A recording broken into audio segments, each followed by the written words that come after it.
सुरुवात करूया आजच्या मुंबई ईस्ट वेस्टला। मंडळी, राज्यातल्या मुंबई आणि पुणे या दोन मोठ्या शहरांमधल्या वाहतुकीचा वेग वाढावा म्हणून 90च्या दशकात मुंबई पुणे एक्सप्रेस वे हा बांधण्यात आला होता। त्या एक्सप्रेस वेच्या वेगाला काल झालेल्या एका अपघातानं ब्रेक लागला होता, पण अपघाताला 29 तास उलटल्यानंतरही मुंबई पुणे एक्सप्रेस वेवरील वाहतुकीची कोंडी अजूनही फुटलेली नाही। काल संध्याकाळी 6 वाजण्याच्या सुमारास आडोशी बोगद्याजवळ ज्वलनशील प्रोपिलिन गॅसची वाहतूक करणारा टँकर उलटला आणि मुंबईच्या दिशेने येणारी वाहतूक ठप्प झाली।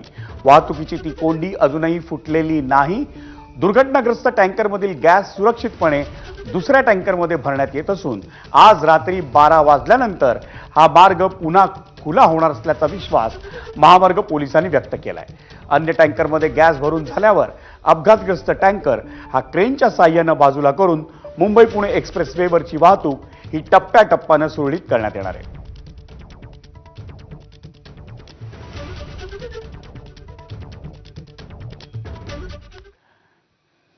आणि मुंबई पुणे एक्सप्रेस वेवरील वाहतूक कोंडीची राज्य शासनाकडून गंभीर दखल घेण्यात आली आहे। भविष्यात अशा घटना टाळण्यासाठी यंत्रणा सज्ज ठेवण्याच्या सूचना या मुख्यमंत्री देवेंद्र फडणवीसांनी केल्या आहेत। तसंच सदर घटनेबाबत सविस्तर अहवाल सादर करण्याचे निर्देशही मुख्यमंत्र्यांनी MSRDCला दिले आहेत। दरम्यान मिसिंग लिंकचं काम लवकरात लवकर पूर्ण करण्याच्या सूचना या उपमुख्यमंत्री एकनाथ शिंदे यांनी दिल्या आहेत।